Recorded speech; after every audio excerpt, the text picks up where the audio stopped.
5-minute tax guides from your 5-minute tax guy. Short lessons to help you navigate the treacherous, hazardous, and totally unpredictable U.S. federal tax code.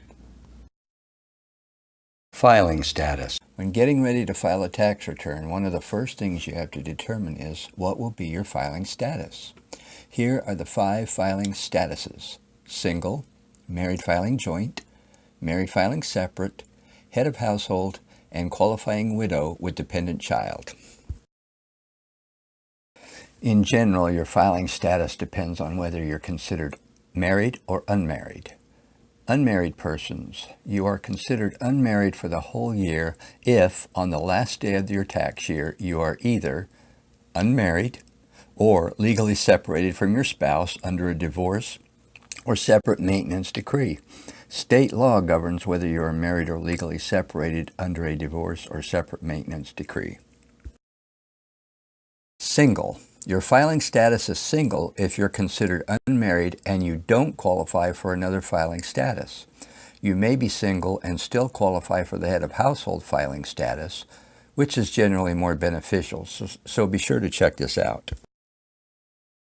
Married filing joint. Generally, it is more beneficial to file married filing joint than any other status. You can choose married filing joint as your filing status if you are considered married and both you and your spouse agree to file a joint return. On a joint return, you and your spouse report your combined income and deduct your combined allowable expenses. You can file a joint return even if one of you had no income or deductions. If you and your spouse decide to file a joint return, your tax may be lower than your combined tax for the other filing statuses. Also, your standard deduction, if you don't itemize deductions, may be higher, and you may qualify for tax benefits that don't apply to other filing statuses. If your spouse died during the year, then you can still file married filing joint for that tax year. You may also file using the married filing separate filing status. Married filing separate. You will generally pay more combined tax on a separate return than you would on a joint return. You can choose married filing separately as your filing status if you are married. This filing status may benefit you if you want to be responsible only for your own tax, or if it results in less tax in filing a joint return. If you and your spouse don't agree to file a joint return, you must use this filing status unless you qualify for head of household status. Again, you will generally pay more combined tax on a separate return than you would on a joint return. I advise you to consider very carefully before you use this filing status. While there are situations where it might be beneficial for you to file separately from your spouse, your tax owed is generally going to be higher due to the following factors. Your tax rate is generally going to be higher than on a joint return. You can't take the credit for child and dependent care expenses in most cases, and the amount you can exclude from income under an employer's dependent care assistance program is limited to $2,500 instead of $5,000. You can't take the earned income credit. You can't take the exclusion or credit for adoption expenses in most cases. You can't take the education credits, the American Opportunity Credit and the Lifetime Learning Credit, or the deduction for student loan interest. You can't exclude any interest income from qualified U.S. savings bonds you used for higher education expenses. Also, if you lived with your spouse at any time during the tax year, you can't claim the credit for the elderly or disabled, and you must include in income a greater percentage, up to 85%, of any Social Security or equivalent railroad benefits you received. The following credits and deductions are reduced at income levels half of those for a joint return: the child tax credit, the retirement savings contributions credit, the deduction for personal exemptions, and itemized deductions. Your capital loss deduction limit is $1,500 instead of $3,000 on a joint return. If your spouse itemizes deductions, you can't claim the standard deduction. If you can claim the standard deduction, your basic standard deduction is half of the amount allowed on a joint return.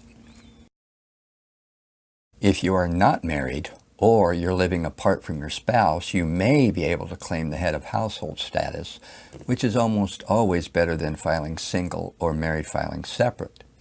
To qualify as head of household, you must meet the following tests. You are unmarried or considered unmarried on the last day of the year. You paid more than half the cost of keeping up a home for the year. A qualifying person lived with you in the home for more than half the year, except for temporary absences such as school, etc. However, if the qualifying person is your dependent parent, he or she doesn't have to live with you.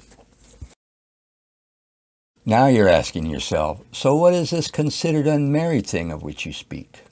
I've considered myself unmarried for a long time now. Well, the IRS has a very specific definition of considered unmarried.